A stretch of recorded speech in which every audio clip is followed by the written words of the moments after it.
Welcome to Prepare For Takeoff. I'm the creator and host, Terry L. Cyrus. We're the podcast dedicated to amplifying Black excellence. Every week, we sit down with a proven professional or a rising entrepreneur. This week, we're sitting down with Miami's own Tishawa Howard, financial advisor and regional vice president of PFS Investments. Tishawa, what's going on? As well. How you doing, Terry? I'm good. I know you guys are down there enjoying some warm weather, and hopefully you can send some our way. Miami is definitely a place that you want to be this time of year. I know you were down there doing your thing, 305 Miami-Dade County stand up. I've seen you in your element firsthand, and you are doing your thing. You've been doing it for a long time. I know you didn't just start here. You've been doing this for 20 some plus years. Prior to that, you had a distinguished career with the IRS. But before we skip ahead, I want to talk us through how it all started. So you were born and raised in Miami, or were you born in the Caribbean and then transitioned to Miami? Actually, I was born in Brooklyn. Brooklyn, stand up. Yes, I was born in Brooklyn. Both my parents are Jamaican, though. So I'm first generation American. Then we migrated to Miami when I was 5 years old.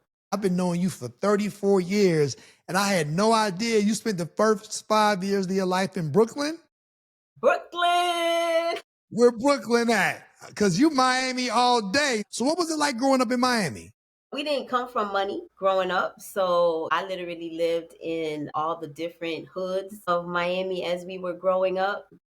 I think that's what helped me to push forward whenever there's adversity because, we just didn't have it. So, I saw my parents, figuring out how to still make it. I'm the oldest of 6 kids. So they still fought to make sure that they provided a roof for us and took care of us the best way that they knew how. One of the things my mom had instilled in me, and I remember this, I was about 9 years old, she said, I can be whatever I wanted to be. There's nothing that is bigger than me, and so I had that Kunta Kinte moment when you look up in the stars, Right. that I could just be whatever I want to be. So throughout life with their support, I've always just fought to do whatever was next and always fought to be in my best. And coming from Jamaican parents, you couldn't just go to school, at least I couldn't just go to school and bring home bad grades. I always had to be the top of my class.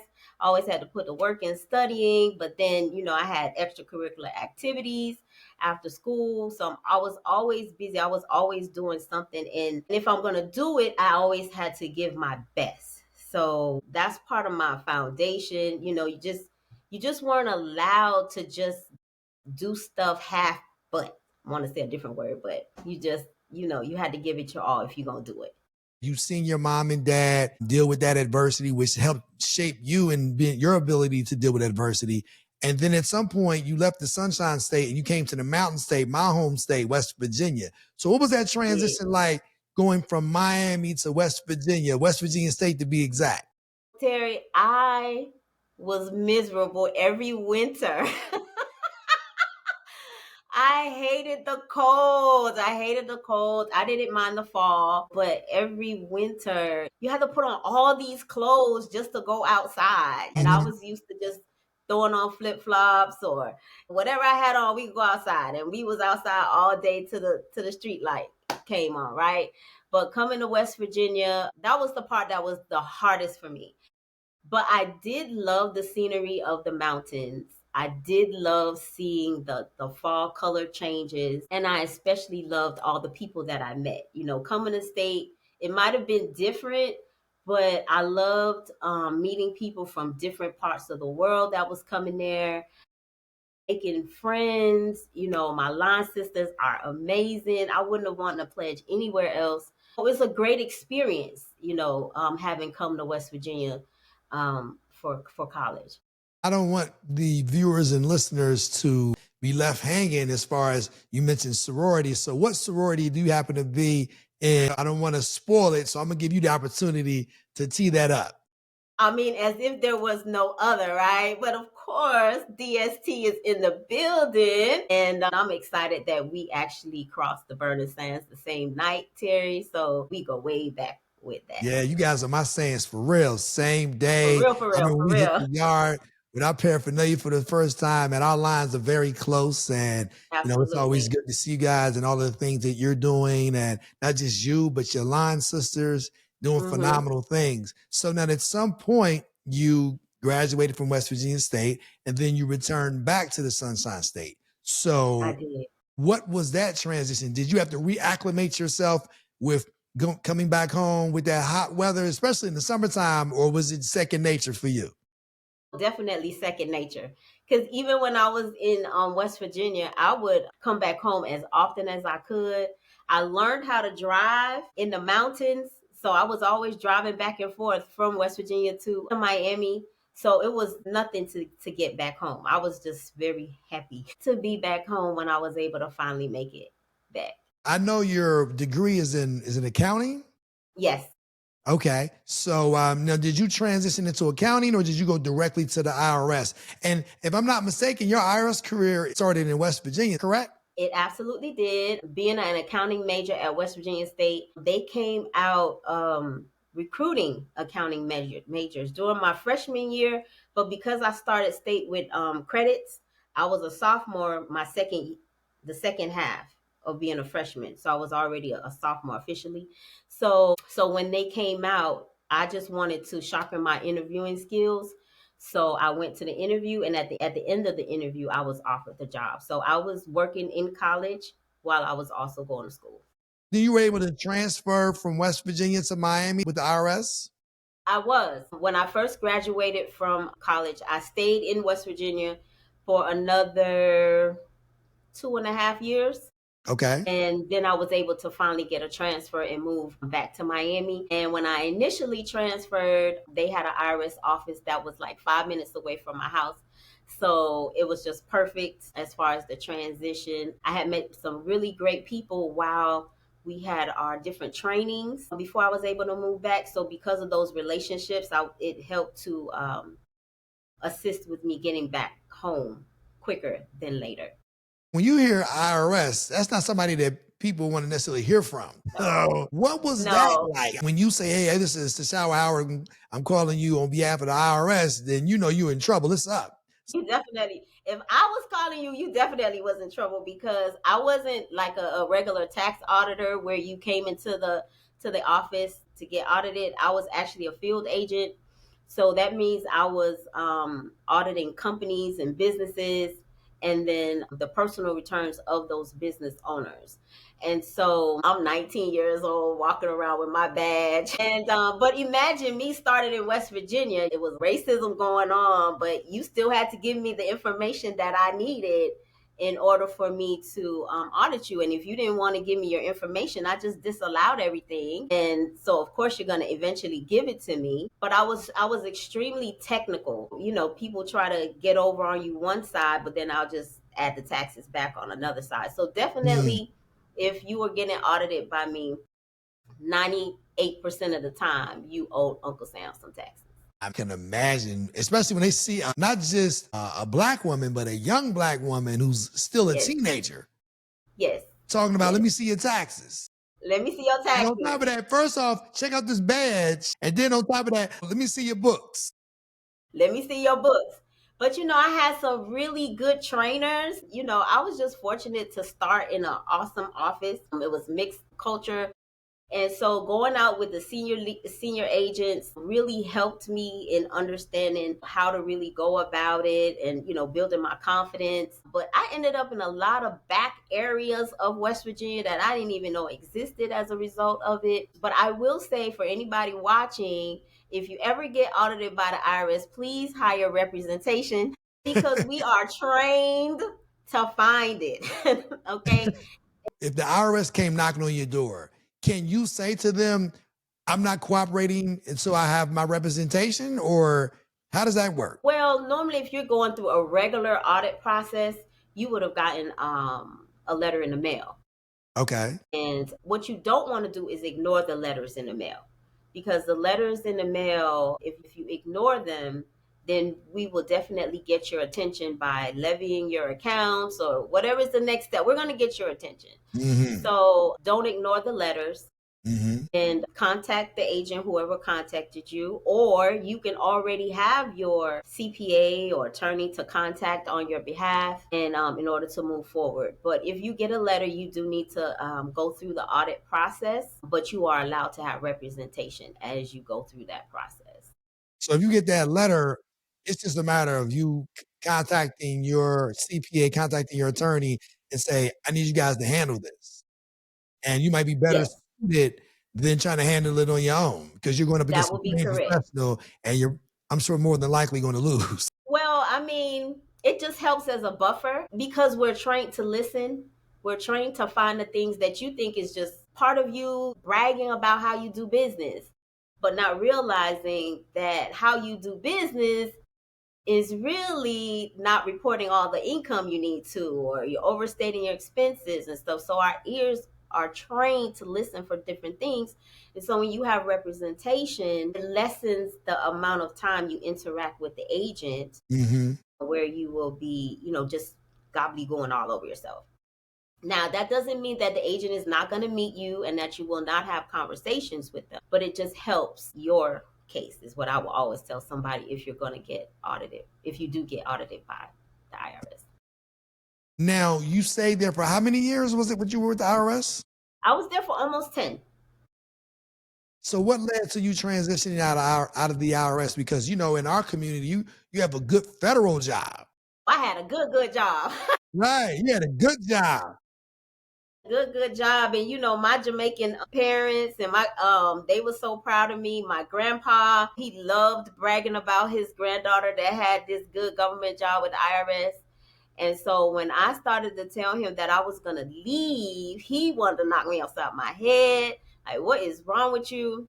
But I was put in a position where I felt like their thumb was on my neck and they were gonna control how high up I was gonna go in the government. And I just did not like that feeling. And so from that day, being put in that position, I said, I got to figure out how to get out of here. And if I backed up during my interview, when they came to West Virginia State Auditing, when they first offered me the job, I actually declined it. Why was that? Well, that's exactly what they said. Like, what? Why you declined it? Like, you came for the interview. And I said, well, I never wanted to work for the IRS. I just came to sharpen my interviewing skills. And my goal is to go back home. I'm going to get my accounting degree, get my CPA license, and I'm going to open my own accounting firm. And so I already had my goals in place. And what they said next is what made me decide to work for them. They said, well, if you come and work for us, you'll get 5 years of tax law training for free. So then when you leave in 5 years, you'll be able to say, let me be your accountant because I have this experience, and that'll help with your marketing and getting clients for your own firm. And I was like, oh, that sounds good. I'll do that. Sense. Right. Makes sense. And so that's how I got there. So now when I'm put in this position and I feel like their thumb is on my neck, I realized I stayed almost 5 additional years extra than what I was supposed to do because it was a good government job and because I had got comfortable. I had good government benefits. I got 4 weeks of sick leave included, 6 weeks of paid regular vacation time every year. And for a 20-something-year-old making over 50 grand a year, that was amazing. So I was like, I got to go. I got to get out of here. And I am young enough to start over. But I didn't know what I wanted to do. I just knew that I didn't want to do taxes. Go figure. I didn't want to be on the other side preparing taxes. And so I didn't know what I wanted to do. And then 3 weeks later, though, from that epiphany that I need to get out of here, I was introduced to financial services. And what got me about financial services is because in like 10 minutes, they told me about how to get my money to grow. And I realized I have an accounting degree. I work for IRS. I'm saying I've been on cases where people can get locked up for it. And I had no idea on how to get my money to grow. The only thing I knew is to go to the senior agents, ask them what they're doing. I'm following suit, but not even realizing they have a different objective than what I might have as far as getting my money to grow. And so I was very intrigued with it. And I was like, if I have all of this and I think I'm all that, and I don't know this, how many others of us don't know this. And so I pretty much went all in, getting all my licenses. And within 11 months, I was able to walk away from the IRS. And so this January will actually make 25 years of me only doing financial advising. That was a leap of faith, to say the least. You had this good job. Everybody in the family's bragging on you. And you say, this isn't what I want to do. I want to walk in my purpose on purpose. And I want to be my own boss. I want to do the thing that I said that I wanted to do in college. I want to keep that promise to myself. It may not necessarily be preparing taxes, but it's going to be helping me not only unlock my financial potential as far as my ability to grow my money, but teach other people in the community to do the same. Absolutely. What was that transition like, having all of the structure of a government job to saying, now guess what? You're on your own. Good luck with that. No, right? So definitely I had money saved. Thankfully, I had bought my house the very year as I was transitioning out, I had bought my house. So I still have that house today. But having money saved is going to be very crucial in making any transition when you're leaving structure to being on your own. But I think I was a little more mentally prepared because of what I did. The fact that I did audit businesses. And so I understood that there are business cycles. You're going to go up, you're going to go down. And so even as I prepared to make the transition, before I even decided to do it, I had said a prayer. I was like, God, I need to know that if I decide to do this, that you just going to help me not to quit. That's all I need to know. That's all I need to know, is that you're going to help me not to quit. And I got a release within 24 hours. So when people say they praying about it, I got a God that answers right away. If you're really serious, he going to answer right away. And I'm telling you, this January coming up going to be 25 years. So he has helped me not to quit, because if I would be lying if I said I didn't have the thoughts to along the way. This is too much. This is too hard.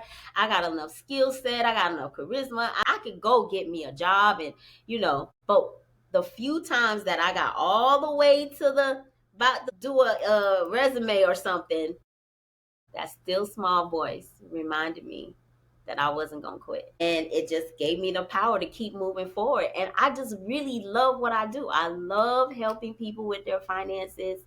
I love when people say, thank you. You are a godsend. You answered my prayer. I didn't know what I was going to do. No one's ever taught me this before. Like, I really love what I do. So even though I've been doing it for 25 years, it don't even feel like it, because I've been doing what I love to do. But if I was to say that it was all easy peasy, I would be totally lying to you. But it's a continual faith process. Even in the lean times. I remember, Terry, going and seeing a client on appointments, and my gas tank be on E, when the light come on. Right. And just praying, God, let me get home, and I would get home, and then back then, I would be able to use my car to get some gas, knowing that take 2-3 days back then for it to come out your account. So just playing that little game for a season. All in all, God kept me during the lean times that, I don't even look at the price of gas when I go. I just know I need a full tank, because I don't like going to the gas pump often. When I stop, that means I'm almost at E. Fill it up until it's almost at E again. So, God has been faithful. If there was a secret to how you stay in business for so long for yourself, keeping God first. And just listening, surrendering, and then, my upbringing, of when I saw where my parents had to always go through stuff, and the tenacity, like all of that was created in my childhood. Like, I really did have a rough childhood. I'm just not going into it in detail, but those things help me to keep pushing where somebody else definitely would have quit. You found your passion, which led you to your purpose. You have this skill set, and you like to share that with other people, especially from communities that involve people who look like us. And you can see those individuals struggling, maybe similar to how you seen your parents struggling. So now, if you can help them course correct some things financially so that they can be fruitful financially, I'm sure you feel as though that's your way of paying it forward. Is that a safe assessment? Absolutely. Yes. You said it all in a nutshell, Terry. Tell us more about PFS Investments. What does that consist of? Maybe there's some people that are watching or listening. They may see that as an opportunity they may want to explore.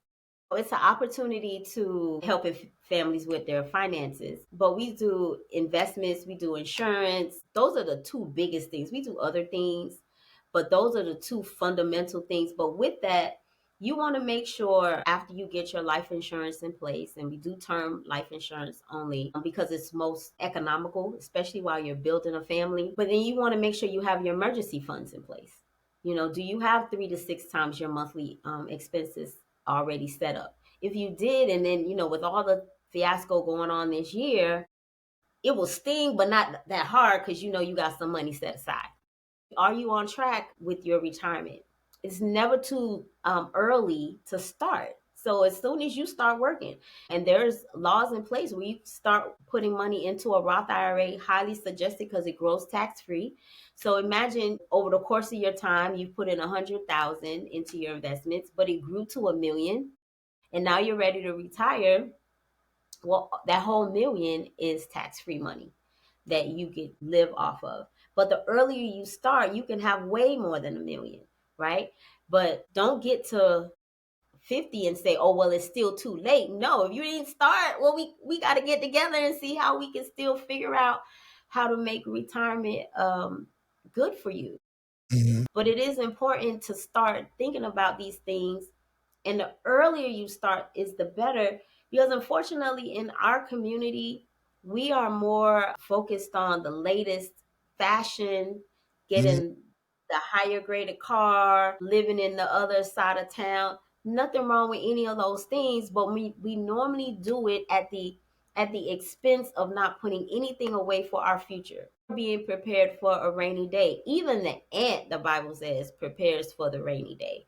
And we don't do it because we're so busy trying to compete against each other and show each other up and stuff like that. But then at night, we're home crying. When I started doing financial services, I remember going to certain people's homes and saying, oh my God, I know they got all their stuff together. Like, because when you're new, you're like, I don't know if I could really tell them anything. And then you get in there and you realize they're probably broker than the other person, but yet they can't say that to anybody because they've now put this facade up, right? And so I don't, outer stuff just don't impress me. Let's sit down, let's meet, let's see how everything's really working, so we could get you on track, right? But I'm also not one to judge either. It doesn't matter to me how you got here. How can we get you to where you want to go? And so I'm really passionate about, when I'm working with all my clients, to help them get into a better situation than where they are when we first met. I think that it's imperative that when people like yourself come into a set of circumstances and you have this information as it pertains to how to grow someone's financial wherewithal as it relates to that nest egg, if you will, they need to kind of take hold to that information in a way that they may not otherwise see fit to, because it's sad but unfortunately true. People in our community, you may get more pushback from people who look like you than people who don't look like you. Sad but unfortunately true, but I'm very intentional in the sense that I'm going to stay the course the same way that I'm not going to quit on what it is I see myself doing. I'm not going to quit on us as a people, because I realize and understand that people don't know what they don't know. Right. And Terry, I would say this: when I first got into the financial services industry, I was actually told that if my market was our community, that I wouldn't make it here. That's crazy. Look, stay away from them. You will lose your shirt. But that's what I'm passionate for. Right. That's what, so I do have some other clients, but 90 to 95% of my client base are us, because, and I was just telling this to somebody else, if we don't service our own, guess what? The other people come right in our market and they service us, but they don't necessarily have the right intentions when they do it. We are just dollar signs. We know that they already see us as consumers, And so they target us so we can spend our monies with them, Mm-hmm. But if we can really go back and help each other and create amongst each other, how much bigger will we be? Right. And so I've always been passionate about us. I don't know if it's because of my Jamaican heritage. I don't know if it's because I was born in Brooklyn. I don't know if it's because I lived in MIA. But Tishawa is down for the homies. Thinking about starting your own business? Make it real with Shopify, the all-in-one platform trusted by millions to sell online and in person, whether it's merch, art, or digital goods. Shopify gives you the tools to build, grow, and succeed. And here's the best part. When you sign up using the affiliate link in our show notes, you're supporting Prepare For Takeoff and starting your business off right. Click the link and start your free trial today. We have to have the mindset that if I'm the only one that's winning, then I'm losing. Mm-hmm. I have to have a team of people around me that's winning. Absolutely. I have to build a wheel that involves spokes that will ensure my continued success. Absolutely. And you've done that. You've been doing this for 25 years. And I'm certain that not only are you helping people, but I'm sure you're birthing other entrepreneurs along the way. Is that a safe assessment? Absolutely. Absolutely. So if there's somebody out there that wants to break into this industry, just tell them to give me a call. And, I would love to be their mentor / coach to help them through it. But it's a really good industry to be in. But I will say you really should have a passion for it, because if not, you really won't last. Right. You have to be passionate. You have to be passionate about anything you're doing, no matter what it is. If it's finance, if it's fitness, if it's entertainment, if it's the medical field, whatever it is you find yourself doing, you have to be passionate about it, because that success is not going to come overnight. And you've been for 25 years, and I'm sure it wasn't a 25-year glass staircase. I'm sure there were some things you had to navigate, and you were able to navigate them because you're passionate about what it is you're doing. Absolutely. And when I started, I was a single mom with a 7-year-old. So that's another element, being a fully present mom and still allowing him to pursue his passions. He wanted to be a football player. So taking him to Pee Wee football, still building a business. We had all these different moving elements going on. So you figure it out, though, when it's something you really want to do. But I didn't want to rob him of what he wanted to do just because I was pursuing my passions. Mm-hmm. And that was also where I would tell my son, hey, you don't have to start football season this season, but if you start, ain't no quitting. I don't care how your season look, ain't no quitting. And so that was always the motto in the house. Absolutely. And then I think also all those years ago in West Virginia, multitasking from having a full-time job to then pledging, then still having a full-time college schedule, getting phenomenal grades, juggling all those different things, I think prepared you for being a single mom, building a business, doing all the things, and never missing a beat. Yes, absolutely.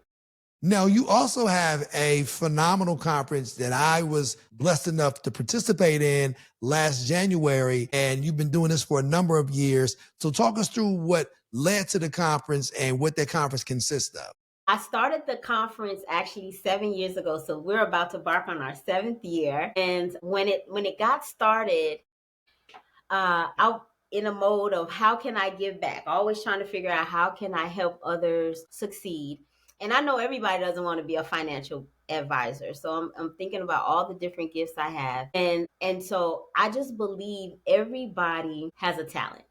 God has blessed all of us that we say, what's in your hand, right? And so I started the conference with wanting to encourage people that wanted to be in business or had a thought about being in business, that you can be in business. Or if you had a business, how can we help you grow your business? And so it's always been getting different speakers that will help in those different components. And so the conference is held every January.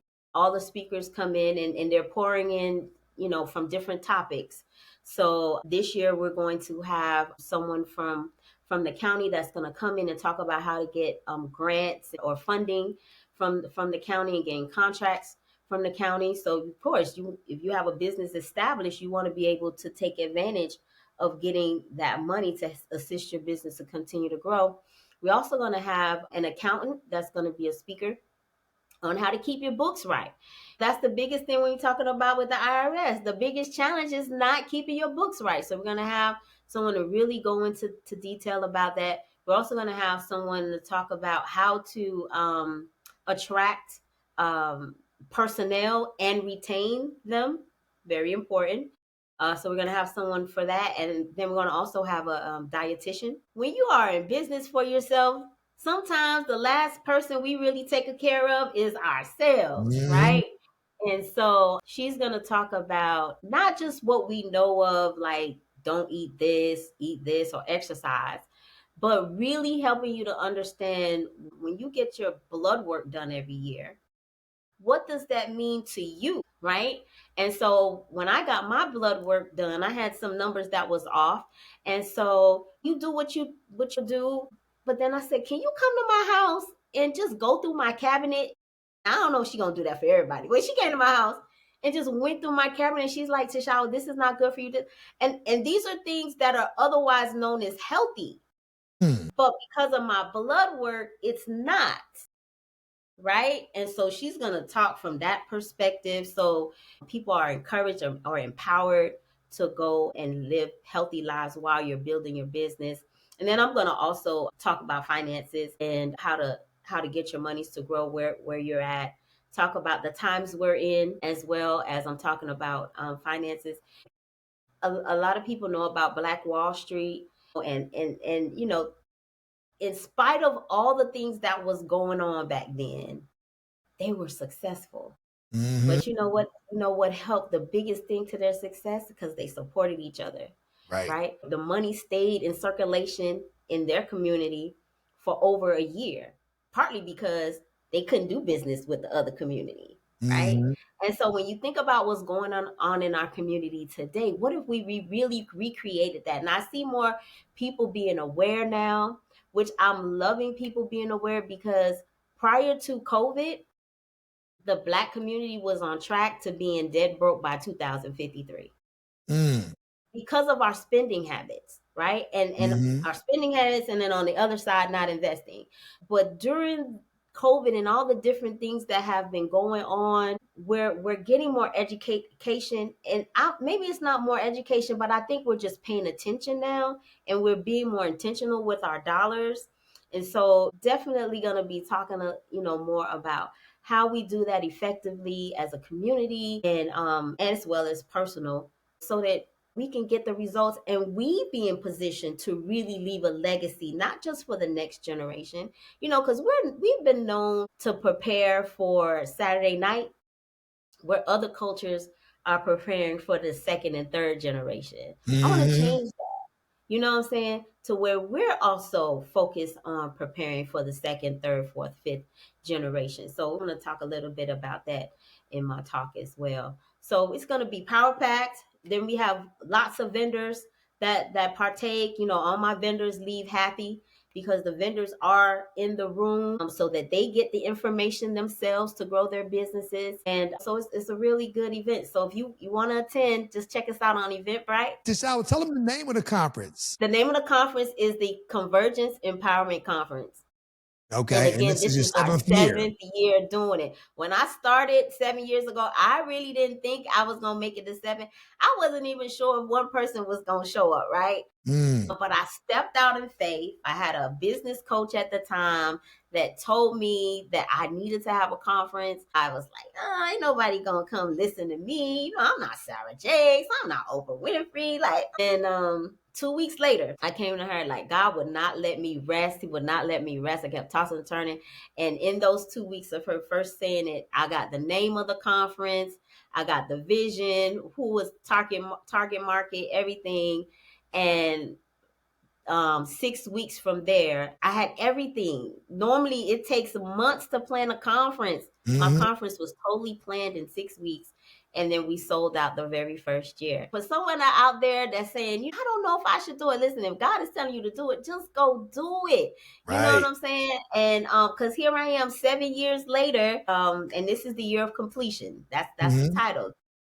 The year to complete everything you said you was going to do. So if you said you was going to be an author, which I am an author too, then it's time to write the book or finish it, right? If you said you was going to start your own business, it's time to go do that. Whatever it is you kept telling yourself that you needed to do in this year, 2026, this is your year to get it done. You can't just leave us hanging on, I'm an author. So unpack that a little further. Well, the one that I've already penned, and I'm a self-author, self-published. So the title of the book is Move, You're in the Way of Your Own Destiny. And so it tracks my journey to being an entrepreneur, but then different milestones you go through as an entrepreneur. And so in anything you focus on doing, the cover has me walking up the stairs with my briefcase, but on the top of the stairs is me stopping me. And so whenever you want to move forward, the biggest thing that will stop you is you. Right. So you have to be the one to make a decision to get out of your own way so you can get to your next level. That's spot on. I tell people all the time, the only person that can stop you is the person in the mirror. And another thing you touched on is listen to your spirit. And I often tell people, listen to your spirit, not your mind. The enemy can manipulate your mind, but he can't manipulate your spirit. Absolutely. And that spirit is your connection to God, and that's connected to your purpose and why you're here on earth. And there's many people that they see their last day on earth without ever even completing whatever purpose that they may have been set here to complete. But at the end of the day, there's so many people that they allow circumstances, they allow life to discourage them from pursuing their passions, which will lead you directly to your purpose. Then they just accept the fact that this is life as I know it. Whether it's working in a factory, there's nothing wrong with working in a factory. If that's not what you really want to do, and in the back of your mind, and more importantly, in your spirit, you have that burning desire to do something else, one of the prices you never want to pay before seeing your last day on earth is regret. That burden gets heavier and heavier as time goes on, because you have all of these regrets of what you should have done, what would have happened if this were the case. And then more importantly, you're not only taking on that burden, but you're passing that burden to those around you, because if you operate with a fear-based mindset, you're going to pass that to your kids, and then they're going to pass that to their kids. Children don't believe what you tell them, they believe what you show them. Absolutely. And we're all of that same mindset, especially in the Black community. We believe what you show us. We don't believe necessarily what you tell us, and that's okay. If we continue to be passionately persistent about what it is we want to do, then you'll get more and more people to have a listening ear to whatever your messaging happens to be. This episode of Prepare for Takeoff is brought to you in part by Riverside, the platform that I trust to record studio quality podcasts right from my laptop. With Riverside, I get crystal clear audio and 4K video. Plus, it's super easy to use. Whether you're a beginner or a pro, Riverside helps your podcast sound amazing. Try it out for yourself. Click the affiliate link in our show notes and start recording like a pro with Riverside. As we close out Tishawa, I wanted to give you the opportunity to leave us with 3 things that you feel will help our viewers and listeners prepare for takeoff. Well, we're at the end of the year. So at this point in the time of the year is when we start to do a lot of reflection, right? So I will say in your reflecting time, we're not at the end of the year yet. So still do it. Still fight to hit the goals that you set for yourself at the beginning of the year. Don't give up on yourself. Don't give up on your dream, right? You wrote it down for a reason. So still push through no matter what it looks like. Imagine if you just keep going through where you would end rather than saying, I'm going to just wait till January. No, January's not here yet. Push through and make it happen. I think that was like 2 all up in itself. But another thing is just don't give up on yourself. It's so easy to look outside and say, oh, they could do it or that. Well, what about you? You got goods. Somebody wants to hear from you. Somebody needs you. Like, you know that song that says, I need you to survive? We really need you to survive. So you need to get through whatever funk you got going on so that someone else can receive what you have to pour. It's not over. If you're still here, it is not over. Just believe in yourself and keep moving forward. And then make sure you surround yourself with people that really love you. right? And starting with you loving you. You know, we're so focused on everybody. Y'all don't love me. No, you love you. And then you're gonna attract the right people that's gonna love you so you can continue to be the best you that God has for you to be. Those were precious gems that you left with our viewers and listeners. I couldn't agree with you more. How can they find you, whether on social media, website, email, whatever you feel comfortable with sharing? Well, all of my social media has my name, Tishawa Howard, Tishawa. And as far as an appointment, just calendly.com/Tishawa Howard. And then my office number is 800-723-8733. So any one of those, you'll be able to get to me right away. I will say, if you contact me on social media, put in there I was on Takeoff, because I'm not gonna lie, I don't always check my DMs, and if you look creepy, I don't even look at it. So just Tell them you was just on what I Prepare for saw you Takeoff. on Don't leave off Prepare. You was on Prepare for Takeoff. Prepare for Takeoff. Please put that in there, and then I'll know you saw me here, and I will respond. Okay. Or you can email me at tashawahoward@gmail.com. Real simple. I just try to be simple. You know, everybody have all these other things going on. I'm just Tishawa. So Google me, you'll find me. Tishawa, it was a pleasure to spend so much time with you. As I mentioned to you before, I'm so proud of all of the things you're doing.